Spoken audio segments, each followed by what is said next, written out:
Hey y'all, Hey everyone, how's it going? I'm Jay, And I'm Chris the Bird Nerd. and we We are are the the Bird Bird Brains. Brains. That one sounded good. Sounded all right Let's on see my how it end too. goes. So Yeah, we haven't been, we've been kind of, I've been busy. I'm on the road now, but we've been, normally we're recording a few weeks ahead. Now we're playing catch up, I feel like. yeah, we are. But life That's comes all at you right. fast. Kind of goes up and down. It's like you have a few weeks where it's like mellow, and you're like, all right, let's get some stuff done, and then you have other weeks that's just anything, everything you can do to just sit down and video something. So. Well, if you're a first time listener, between the two of us, we got seven kids and two full-time jobs and like 200 birds. I was So gonna say at least 200 plus birds between the two of us yeah, for sure. so yeah, I'm right at 100 right now, unless more hatch out while I'm gone, and you're at over 100. So yeah, so I need to go count mine again. I have sold quite a few from babies from this winter, but I still have some extra canaries, still have some extra borks. Maybe since you've gotten me into the shipping world, Jay, maybe I'll start branching out and see if anyone wants. Most of my canaries are males, but they are singing beautiful, and most of my borks are females. I just got their DNA test back, Jay, that we did last week, and oh yeah, of the six that I sent, four of the six were female. So I I've guess got to that's good send. because Go ahead. Sorry. I was just gonna say, I guess that's good. I usually am heavier on the male side than I am female, so Yeah, hopefully it'll work out. I got to send my. I haven't sent my DNA test yet on mine yet. I got to do that. I'm going to use your lady. I just haven't done it yet. Again, too much going on in my life, but Right. I'll be interested to see because I need at least I got to keep one male for the. I probably should go ahead and DNA the one that you sent me, to be honest, Yeah. Well, I just in with case. for that one, really, you, if you're patient, wait a few months. Once it molts into its adult feathers, if it's a male, it'll have some blue right above its nose. Right, right. It'll tell me, I guess, So yeah, because it's a wild yeah, type.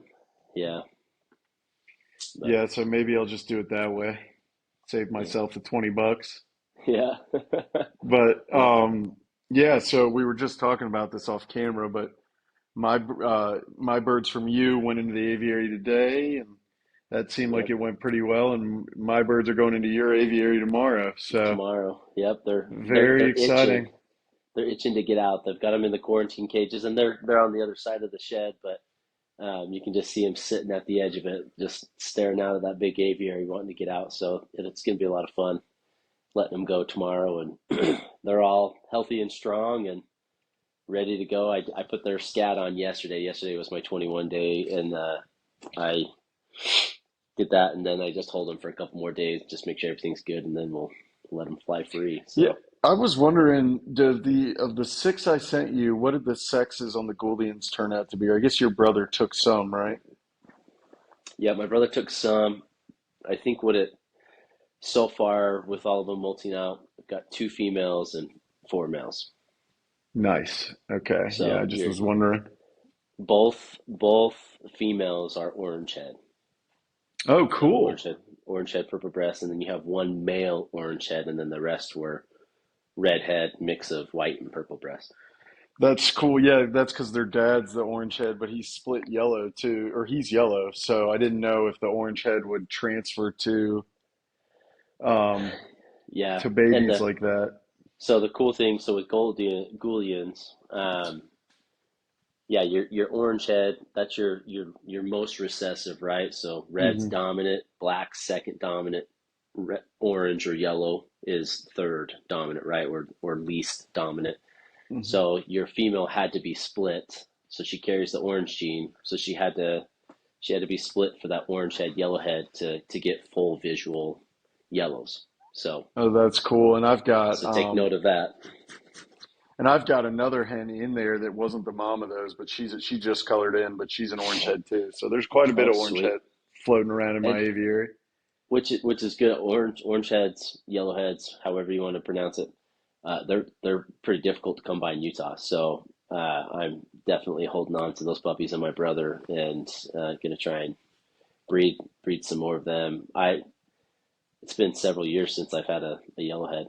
Gouldian. So excited. So thanks for giving Nice. those So out to me. we're yeah, I did. I mean, I didn't know what they were. I should have kept them. No, just kidding. But no, that's cool. That's awesome that's, it's good to share the bloodlines, right? Keep things Yes. going. Yeah. Speaking of keeping things going, sharing bloodlines, another bird you sent me, some Shafttails. Yes. We're gonna. So we're gonna I dive into like. Shafttails today.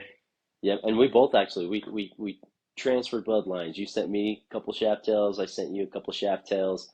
I did just get a couple shaft tails in from another breeder, a silver and a fawn, which I'm really excited about. Trying to get some different colors in there. But yeah, I think we're gonna talk about the shaft tails today and their care and breeding them and what's worked for us in the past and what hasn't. Yeah, yeah. Okay, so let's see. Shafttails for me, I think Shafttails were the first expensive bird that I ever got. They were my fourth species. So I had societies, zebras right off the bat. Then I got spice finches and I got diamond doves. And then I got Shafttails when I finally was like, okay, let's get serious. They're also my wife's favorite. Shout out my wife. Nice. She says they look like they're painted, Yeah. so she Uh-huh. thinks they're And really they're pretty. really goofy. They're kind of clowns. If you just sit there and watch them, they got lots of energy, always bobbing their heads up and down, flying Yeah, they somewhere, being curious, chasing birds around in a good way. But yeah. in my mind they're British because of the head bob, Yes. and I don't I Yes. don't know I if that love makes that. any sense. Like so, Shafttails do this thing for those of you who don't know when they land next to really just on any perch. They do this like triple head bob thing, and I don't know It's really why they fast. do It's it. just like da-da-da, It's like and a they make boom, their boom, weird boom, little boom. call. Yep. And I don't know why they do it. I can't figure out what the evolutionary reason is other than they're just being friendly. Yeah, But I've watched them. It's like I wonder if it's like a greeting, but then with its males together, kind of like a territorial, like a show of dominance in like a friendly way. I don't like know. I'm healthy and strong. Yeah, I don't know. Uh, But yeah, I really like them. I've had them for years. I've talked about in a previous episode. I had a one-legged one for a while. uh, They are pretty birds. They're very cool looking. They actually have a very pretty song. It's not very loud, but it is pretty. yeah. And sorry if my chair's making noises, everybody. I'm in a squeaky chair. I don't think Um, I hear anything. I think you're good, dude. okay, and then Chris is sick, so we're just all over the place today. Yeah, we're But winning tonight. we're powering through it to get you all the content that you need. And also, fair warning, I'm cat sitting kind of, and the cat is right below me, and very pretty cat, mostly nice cat. Sometimes cat gets a little bit well like a cat, and so if mid podcast I get attacked, now you know what it is. There's a chance I will. Well, So I just need to open up my door to my office, and then my cat will be right here on my lap too. He's sitting right here at my door. He just paws at it and waits for me to be done. that's He's, awesome. yeah, Yeah, I haven't had a cat for a little bit. I like cats, so cats are good. They're not good for birds, but I like cats. yeah, yeah. It's my daughter. She makes me laugh because she's the one who's convinced us on the cat, and so we got it. And he's actually been a really good cat.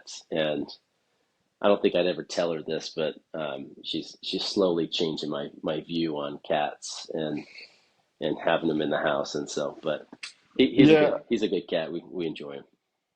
yeah, I think cats are binary. They're either awesome or they're terrible, and there's very little in Yes. between. Yeah. Yeah. So, and I mean, when I worked at the animal hospital, you won't be able to see it on video, but I've got two scars from a cat that bit me so badly I could see through my hand. Oh So wow. I've seen the full gamut of cats, but I've had some great ones too. So it is what it is. What's your first chef tails?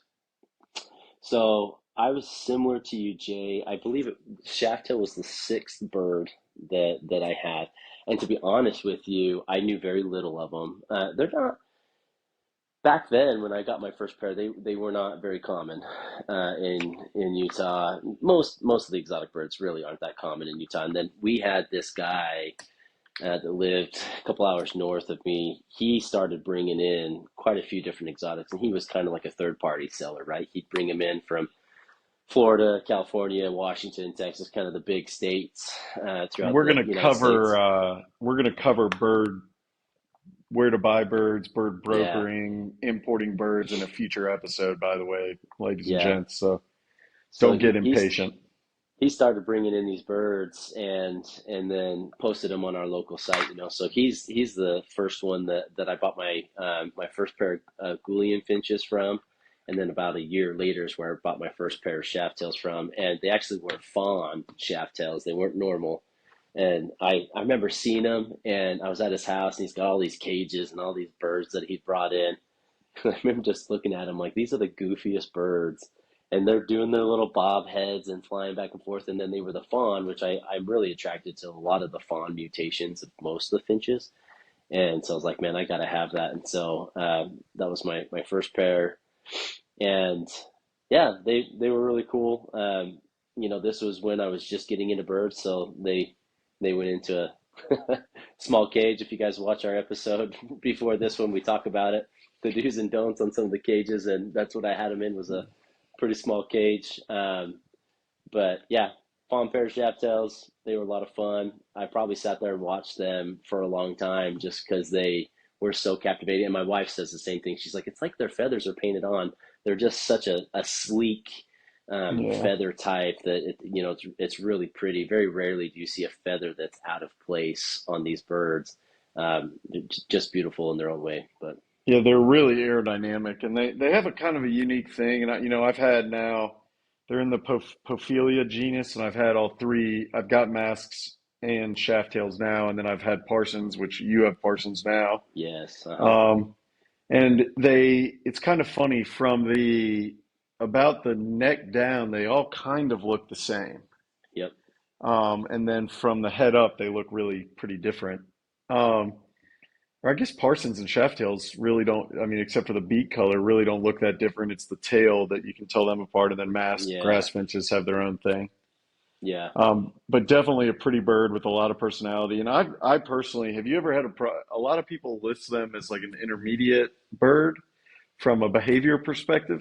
Um, but I personally have Yeah, never had an issue. I mean, they're a little bit bigger no. and they're pretty active, so maybe that's why. I've had, I will say, my shaft tails can hold their own against zebra finches, and I would put zebra finches kind of in the semi-bully area when they're breeding, right? For Um, sure, yeah. but um, when they're breeding, they don't really like a whole lot of birds sitting right on their nest, and they'll chase them away. But I've never experienced any aggression from them. They'll push the birds away from their nesting site, and that's about it. They don't actively pursue and Yeah. and physically chase or bite or harm or damage any of the other birds that I've had. And I've had them with bigger birds and my smaller waxbills, and I've found them to be pretty friendly, docile birds that overall have done really well in a mixed aviary. Yeah, I think about the most extreme thing I've ever seen is like some bill fencing. Yeah, But I mean, that's pretty minor and it doesn't, there's no injury or anything. yeah. I wouldn't hesitate to keep them with anybody. Yeah, and honestly, I see them bicker between each other, their own species. I've got three pairs together in my large Hmm. aviary, and my males, they'll establish dominance. So they bicker with each other, but again, it's very friendly. There's no blood drawn, there's no feathers pulled. It's hey, I'm gonna come next to you. I'm gonna bob my head really hard and do some beak fencing, and then it's like they're good. So Right, again, the English gentleman, right? It's like, right. sir, I insist that you leave. Yeah. Shout out to our English friends that watch our Yeah, podcast. yeah. Love you If you're in guys. England and you're a bird keeper and you watch this, we love you. We have a high opinion of your manners. Yes. But yeah, so okay, so as far as just keeping shaft tails, they're really not. They're a pretty hardy bird. They're really not that tough to Yeah. keep. The only thing I would say that differentiates them from like your basic birds, what would be they like to have charcoal, and then they like baths more than your zebras or your societies for sure. They're definitely down for one or two baths a day if given the opportunity. Yes. And I think they do that, which is really fun. fun to watch. I love watching them take Hmm. baths, and they'll take one every day if you give them the opportunity. I think health wise, I would put them on similar levels as your zebras. They're pretty hardy. I don't seem to have too many health issues with my shaft tails. They can go out into the cold weather quite a bit for me here in Utah and be just fine. They tend to live long. My females don't tend to get egg bound like many other species do. So I would say overall, a pretty well mannered bird, hardy, does well in the health category, easy to feed, doesn't require live food. But I would say, Jay, the breeding, the level of to breed successfully, it does vary quite a bit pair to pair. Of all the shaft tails that I've owned, I really have had quite quite a variety of experiences with them in cage breeding and aviary breeding that sometimes can be tricky and difficult. So maybe the intermediate piece on the breeding for me, at least in my experiences that I've had over the last 7 years in keeping shaft tails. But the other categories, I think they are a pretty well beginner, maybe like third or fourth species bird for bird keepers Yeah, and that I are think interested. I actually recommended them to my buddy Jacob, shout out, the other day. I think they are a great bird for a second level, right? So you've got your Yeah, zebra breeding and your society breeding down. Now you want to try something harder. A bird like a spice finch or shafttail would be the two. Still easy to keep, harder to breed. And I think yeah, shafttails in particular, I think they're the only bird I know of that if you have a pair, so like even Gouldians, eventually if you put a male and a female together, they'll pair up. Shafttails, I don't necessarily feel that way about. I think hen shafttails are pretty picky, and so if you have yeah, a male that's like my male with one leg, or that isn't in optimum health, a lot of female shafttails will just go, I'm good, yep. which is kind of unique. There's a lot of birds, I mean, up to your big macaw type parrots that in a lot of cases over time, it might take them a few weeks to go, okay, fine, but eventually they'll breed, and shafttails, they're pretty picky about their mate. Yeah, I've my three pairs that I have together, they're all in the same aviary. I've got them all banded, so I know which ones are which, because they are very difficult to visually sex, right?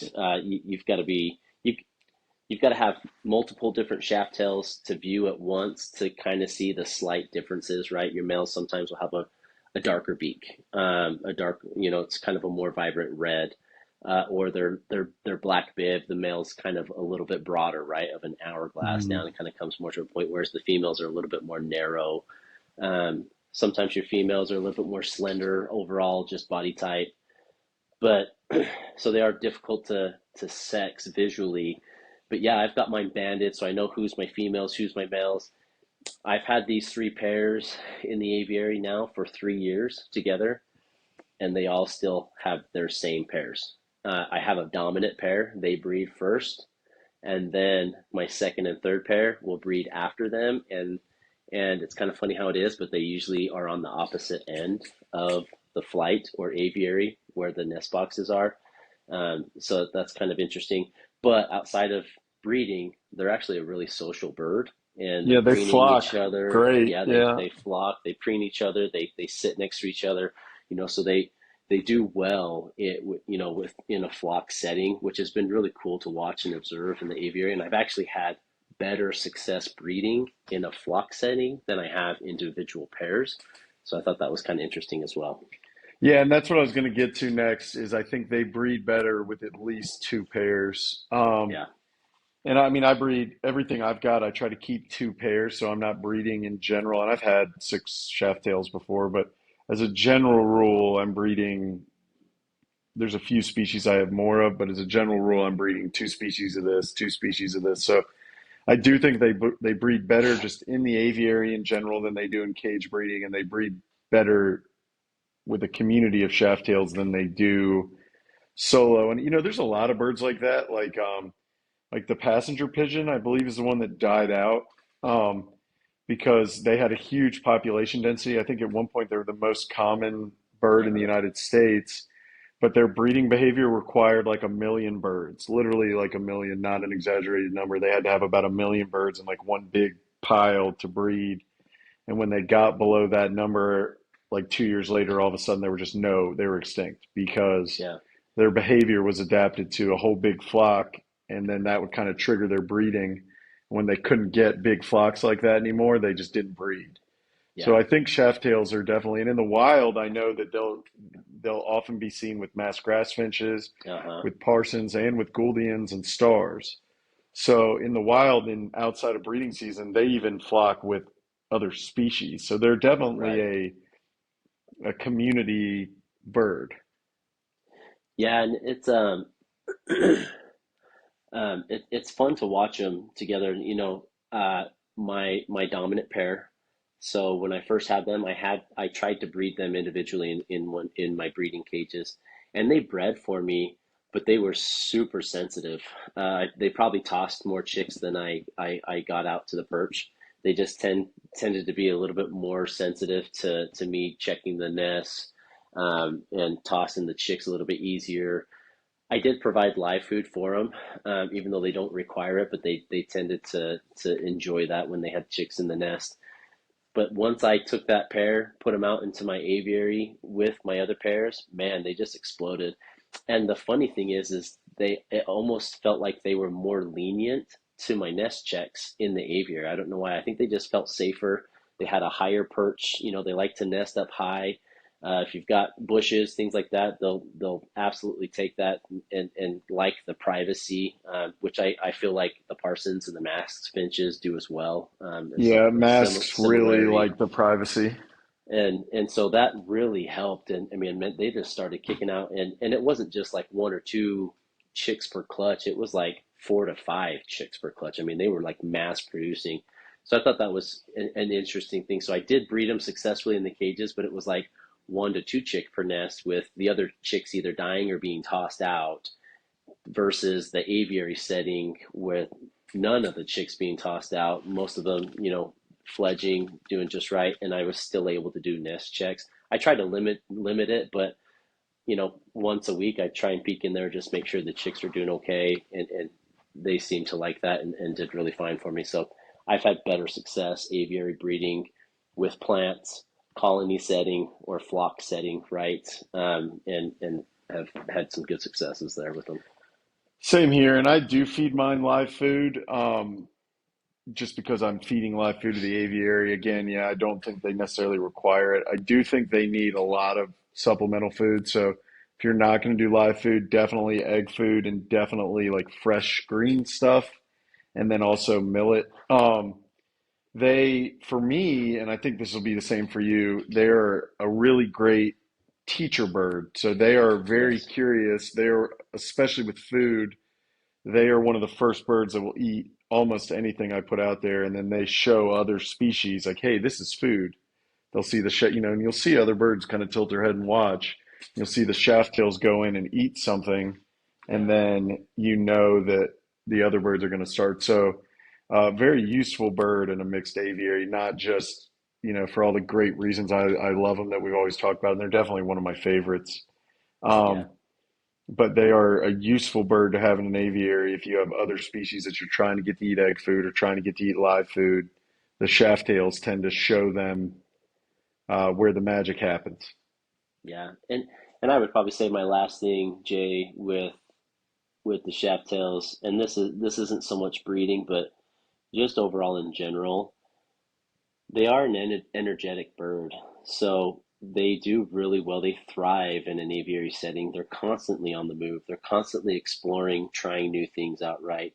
I just put live plants into my aviary this last week, and between them and the canaries, I mean, they're constantly, I mean, I think they've explored every inch of all of those plants that I put in there. I mean, they're hanging upside down on these stalks of branches Hmm. and weeds and things like that. And so, which is really cool, and it's fun and exciting. So even though they may not have super vibrant colors like your Gouldian finches, uh, they're a really fun bird to keep and very entertaining. And I actually get quite a few comments when people come to my aviary of like, "Oh man, what's that? What's that gray bird with the black thing under its throat?" And it's like, "Oh yeah, that's my Shafttail finches," and I have the Parson finches in the other aviary too, and they look very similar. But They're a lot of fun to keep, to watch, energetic, do well in a mixed flight, good teacher bird. A little bit harder to breed, but can be done, can be successful in that in both a cage setting and an aviary setting. So I think overall they're a great bird to have. And I would encourage you to, if you're trying to branch out from the zebra finches, the society finches, get a Shafttail, get a pair of Shafttails. Always at least get a pair, right? These are social birds. You don't just want one or an individual, Hmm. kind of like your canaries. It's okay if you have one. Make sure you get multiple, and they'll do better for you, in a flock setting. Yeah, the more you have, the better they'll do. I mean, I've never done this, but I'm sure if you had 50, you'd have 200 in a Yeah, second. Um, yeah, yeah, I mean that. Yeah, everything you said, I agree with. Great bird, one of my absolute favorites. Not too loud, but a pretty song. Very active, very fun to watch. Good looking bird, hardy, and a great. If you're somebody who's listening to this because you're trying to, how do I breed these? How do I breed these? Try the colony setting. They tend to prefer nest boxes with a pretty open opening, yes, hmm, as opposed to like the woven nest or a closed nest box with just a hole. Um, so I would try that. I would provide bird charcoal, which is something they get in the wild in Australia, and I would provide lots of egg food and live food if you can, and yeah. you should get shaft tails. If you've got them in a cage, put some plants around that nest box to help them feel safer. Some fake plants. They feathers are for mine at least are top choice. So they'll take cocoa fibers and other things and build their nest, and then they line it with really soft feathers.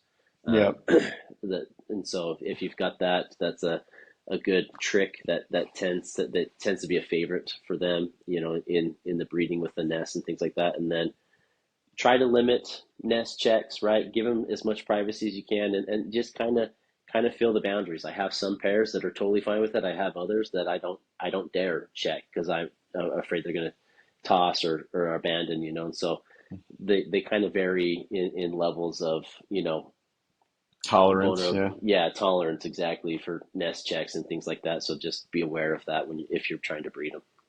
yeah. All in all, though, a great bird. Yes. One of our favorites. If you have questions, you can find me on Facebook, Instagram, YouTube, Threads, Reddit. Thread sucks. All it's either the Javiary or the underscore Javiary. Um, where can they find you, Chris? Yeah, Facebook, Instagram, YouTube, Bird Nerd, Bird Nerd 4 for Instagram, but same title for all of them. And I actually have posted a couple of videos in the past on YouTube, specifically on breeding my shaft tails. So both in a cage setting and in the aviary setting. So you guys want to go check that out for some actual footage of the shaft tails that I have and successful breedings that I've had these last few years. Please go in and check that out. Yeah, reach out to me, PM me if you guys need anything. Happy to share any tips or answer any questions that you may have. Yeah, and hop down in the comments. I think we've been pretty great about responding to comments. Yeah. Getting a lot of feedback. We really appreciate y'all listening. Please keep doing it. We're doing this for y'all. We're not making any money off this. No, not at all. If we'd like to buy some merch, buy Yeah, I some was gonna Bird say, Nerd come on, guys, merch. go in Yeah, and show us some love. Go buy a shirt and another mug for us right here. there you go. So, All right. Well, I think that's Chef Tales, right? yes, that's it. Appreciate you All guys. right. We'll catch y'all on the next one. See ya.